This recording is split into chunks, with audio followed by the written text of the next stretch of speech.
रेणुका की शादी कुछ ही दिनों पहले शास्त्री नगर में हुई थी। रेणुका बहुत ही आलसी लड़की थी। वो दिन भर बेड पर सोती रहती या फिर मैगजीन पढ़ती रहती और घर के काम भी धीरे धीरे ही करती। एक दिन उसकी सास उसके पास आती है।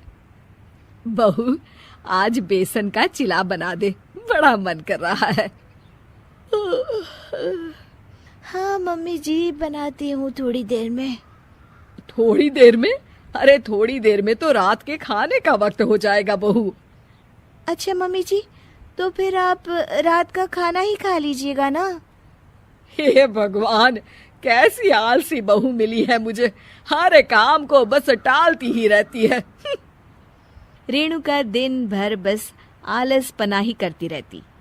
एक बार रात के खाने पर सब बैठे हैं तो रेणुका का पति कहता है, अरे ये क्या, आज फिर से करेला? रेणुका, हफ्ते में तीसरी बार ऐसा हुआ है कि करेला बन रहा है। कुछ भी बना लिया करो। अरे इतनी सारी सब्जी मिलती है मार्केट में। हाँ, पर अब कौन मार्केट जाए और सब्जी लेकर आए, इसीलिए जो था घर पर वही बना दिया। बहू, फ्रिज खोल कर देखती तो पता चलता कि सारी सब्जियां रखी होती है, पर तुम्हारा आलसपन खत्म हो तो तुम्हारी नजर जाए ना। विशाल कमरे में आकर रेणुका से पूछता है, रेणुका, मैंने कहा था तुमसे कि मेरे लिए रुमाल ले आना। मेरे सारे रुमाल खराब हो गए हैं। तुम ले आई क्या? आज नहीं गई, कल ले आऊंगी। ओफो, पिछले 4 दिनों से मैं यही सुन रहा हूँ। बिना रुमाल के ऑफिस जाना पड़ रहा है।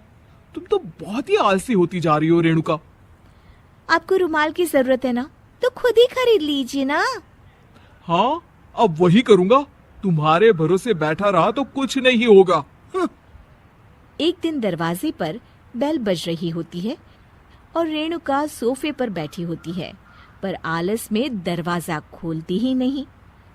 अरे बहू, कितनी देर से बेल बज रही है? क्या कानों में रुई डालकर बैठी हो जो सुनाई नहीं दे रही बेल? मम्मी जी, अब आप आ ही गई हैं तो आप ही खोल दीजिए ना दरवाजा। क्यों मुझे ताना मारकर और देर कर रही हैं? अरे वाह, उल्टा चोर को तवाल को डांटे। सास दरवाजा खोलती है तो उसकी पड़ोसन दरवाजे पर खड़ी होती है। दरवाजा खोलने में इतनी देर क्यों हो गई? सब सो गए थे क्या? और ये भी कोई वक्त है क्या सोने का? हाँ? अरे नहीं नहीं, ऐसी कोई बात नहीं है। आइए आइए, आप लोग अंदर आइए। ओफो, इन सबको भी अभी आना था। अब मम्मी जी लगा देंगी मेरी ड्यूटी किचन में। बहू, पकोड़े तल दे, बहू चाय बना दे। अरे बहू, सो गई क्या? कब से आवाज दे रही हूँ, जा चाय बना कर लिया। हाँ मम्मी जी, अभी जाती हूँ थोड़ी देर में। सास रेणुका को आंख दिखाती है। मतलब थोड़ी ही देर लगेगी चाय बनाने में, अभी ले आती हूँ, बस झटपट। रेणुका रसोई में जाती है और इसी आलसीपन में वो चीनी की जगह नमक डाल देती है। जैसे ही सब चाय का घूंट भरते हैं, चाय थूक देते हैं। थू थू थू थू, ये कैसी चाय बनाई है तूने रेणुका? इसमें तो सारा नमक भरा है। हाँ, और ये पकोड़े, इसमें इतनी मिर्च है कि मेरी तो हालत ही खराब हो गई खाकर। और रेणु जी, आपकी खातिरदारी में पहले तो कभी कोई कमी नहीं रहती थी, पर जब से आपकी ये बहू आई है ना, मामला कुछ गड़बड़ा सा गया है। हाँ हाँ, जहाँ आप इतनी एक्टिव हैं, वहीं आपकी बहू एकदम आलसी, एकदम राम मिलाई जोड़ी लगती है।